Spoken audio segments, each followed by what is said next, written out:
Welcome back to the channel, everyone. I'm Steve. Welcome to Figure It Audi if this is your first time tuning in, and hello from a Google search because you're probably here to check out a DIY walkthrough of replacing the in-tank fuel filter on your A4 B8. Also, keep in mind you can always catch me on Instagram at Figure It Audi. For me, the why of this project is twofold. One is that I've been tracking my fuel mileage for a while and it sucks. Two, there really is no documented video out there on the internet of the B8 platform specifically, so not the 8.5, and in English of a walkthrough of this process. So this is me just putting some content together for the coffers of the community so we can all work together and do better. Now there's two funky parts about the fuel filter in this car, and the first is that Audi considers this to be a lifetime part. Now how they define lifetime, I don't know. Is it maybe the far reaches of what the first owner can extend their warranty to? Not totally sure. But for me, it's a filter, and I've never met a filter in my life that didn't need to be cleaned or replaced. The second part of the funky business is the fact that the fuel filter is in the gas tank. It's actually connected all into the fuel pump assembly, and that's pretty atypical for most cars that would normally have their fuel filter under the car on the passenger side in line with the fuel line that would send fuel up to the front of the engine. And because of this complication in the tank, it's probably why you're watching this video. Now I mentioned that my mileage sucks, and what it actually has come out to, because I've tracked it all summer, is 21.8 miles per gallon, or roughly 10.8 liters per 100 kilometers. Now that's actually pretty much in line with what the average of these cars is, but by today's modern standards, that's terrible. That's really bad. Not good value, especially given today's gas prices. So I'm doing this job partially just for peace of mind and maintenance of the vehicle, but I really would like to see an improvement in that miles per gallon. So what I'll do and report on by the end of this video is do this DIY today and then give myself a month of driving, because this car gets driven literally every single day, sees lots of kilometers and fill up. So I should be able to track the new miles per gallon and see if I've made any improvements and give myself an opportunity to see if I can feel any difference in the driving experience. Now let's take a quick look at the parts we're going to be using today and a specialty tool to hopefully make our lives easier. I'm using all OEM parts here, starting with the most important one, the fuel filter itself. It's a Bosch unit. This one is different on the B8 versus B8.5. And if you get a good one, it should come with 3 of these plastic tabs right here, which are actually tools to help you remove the current filter that's in your car. And you should get a little O-ring that'll go onto the bottom later as well. I have 2 clips for the back bench in the car, just in case I break them when I pull the seats apart.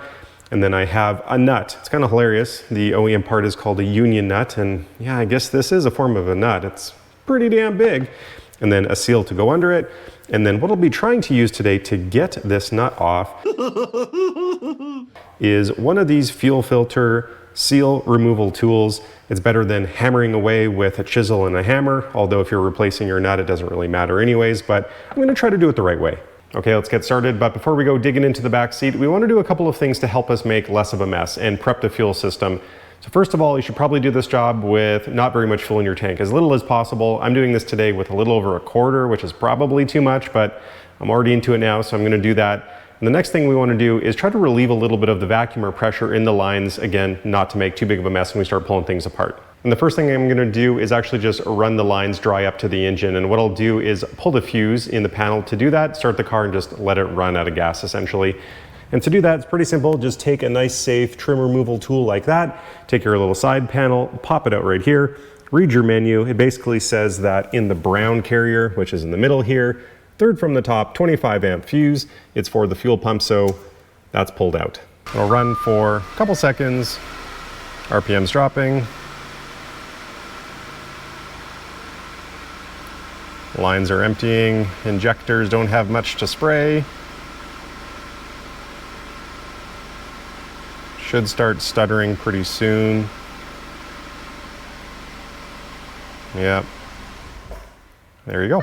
The only other thing I'm gonna do is leave the cap off in the door sort of just like this. And I'm hoping that will relieve any vacuum that's present in the system and hopefully just let fuel drain out of the higher points in the lines or the fuel pump when I start taking things out. The first step here is definitely an easy one. We just need to pop out the back bench and you can just kind of grab on the sides and give it a quick pull. There you have it.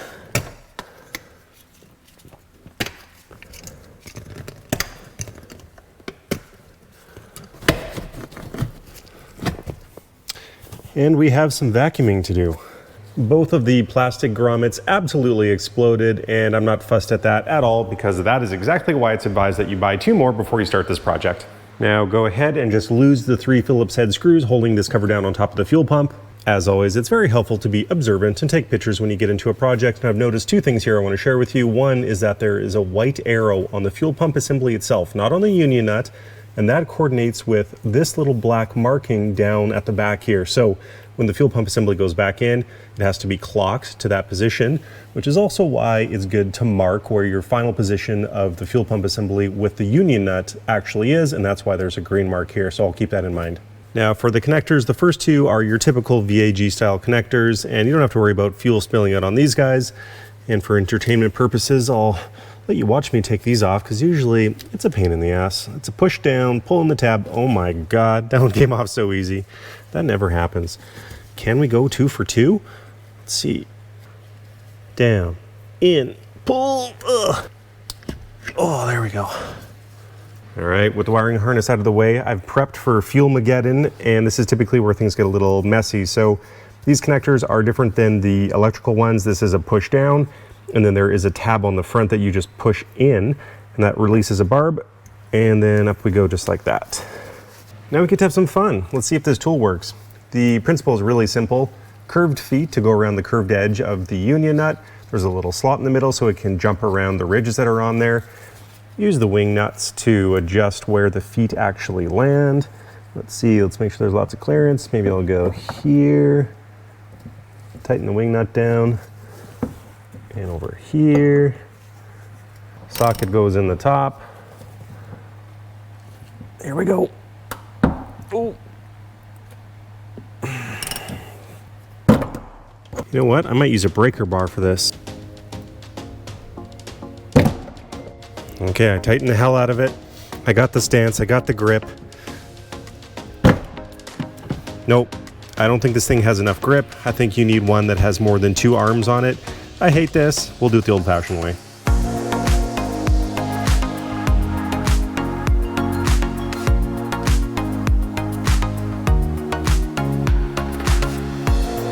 Okay, that last part was absolutely zero fun. That took way longer than you think it even would. But now we're here, taking out the fuel pump, and this is just another time where I want to be very observant. I'm going to stop and take a whole bunch of pictures in this process. I want to be very sure about how this was oriented, how it came out, how everything is routed, so I can put it back in really easily. Off to your right, I also have a huge pile of rags ready to catch all the fuel that's surely going to be spilling out.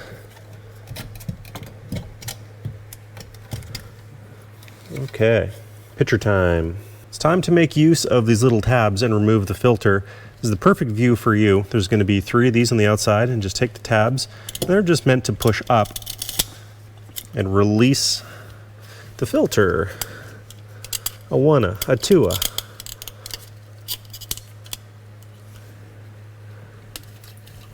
Oh God, that brown fuel. Horrific.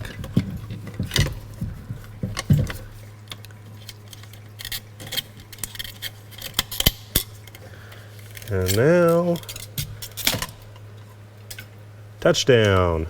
Guys, look how dark this is. And it's not even just dark fuel. There's little chunks of stuff in there too. The filter must be completely clogged. If this isn't enough validation to do this job, I don't know what is. At the end of this video, I will go ahead and cut the used filter open, and let's take a look at what's inside of the filtration element. Also, I'm sure you guys saw one of these tabs fall into the gas tank. Don't worry, I got it. All 3 right here. Now, while we're in here, we'll take out the old tank seal. This one's loose as a goose. And we'll replace that.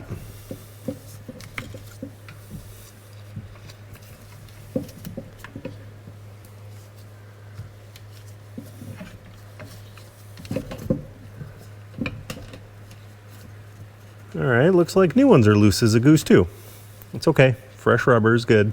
And we'll go ahead and put the fresh O-ring on the filter. It's actually the top because it goes up into the housing. I just had to double check my pictures there to make sure that I was orienting the filter the correct direction.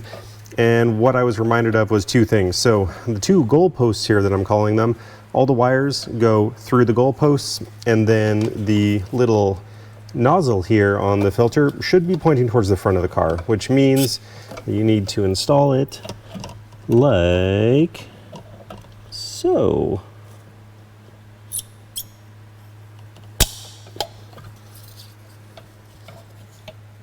Get the ground wire back on. There we go. Nice little click of engagement.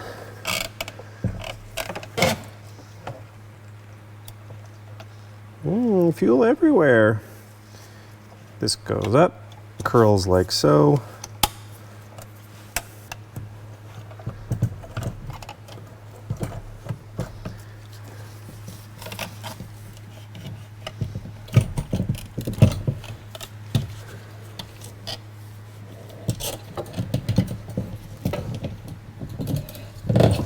Oh, it's so easy.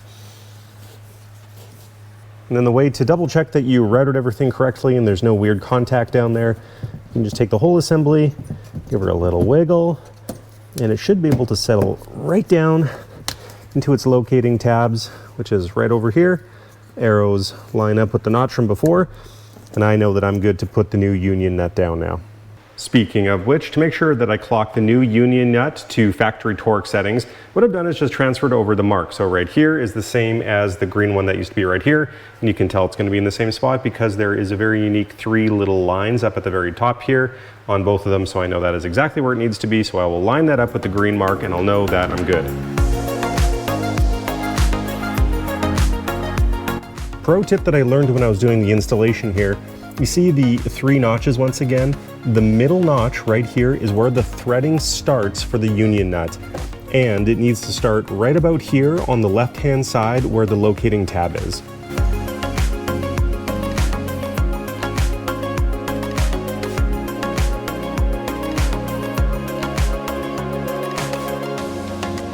My God, it is a little over 30 degrees Celsius in the garage today, so I'm sweating it out for you guys, but time to just put the gas cap back on, put the fuse back in, and we can do a test fire now. So as I start the car here, I'm just going to be listening for any irregular fuel pump noises behind me. That's why I kept the seat off for now. Then we'll start the car, it'll slowly start, and just make sure that it's running smooth. Power on, we should hear it prime. Yeah, it did. We're dry. Let's try the start.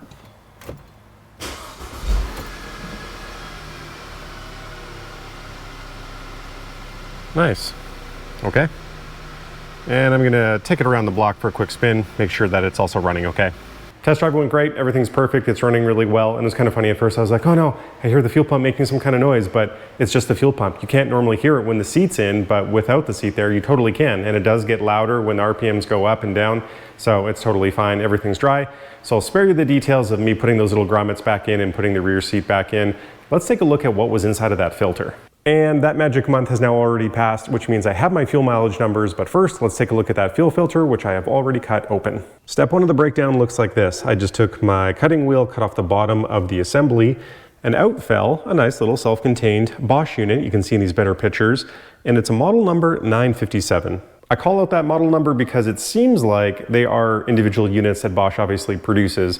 And if you really look at the assembly itself, I really feel like if this was threaded, this really could have been a serviceable unit. Someone could pull this out of their gas tank and buy a new little filter element just like this, and just put it in and put the whole thing back in the tank without having to buy that unit. Now, as a B8 owner, I'm not really complaining. These fuel filters are pretty darn cheap, but for you 8.5 guys out there, I'm feeling for you. I know these things are like triple or quadruple the cost, and this is where I'd love if someone from Bosch or in the industry was watching this video magically and could leave a comment, because I'd love to know the thought process behind the design development of these products. Why in the tank? Why not under the car for the fuel filter?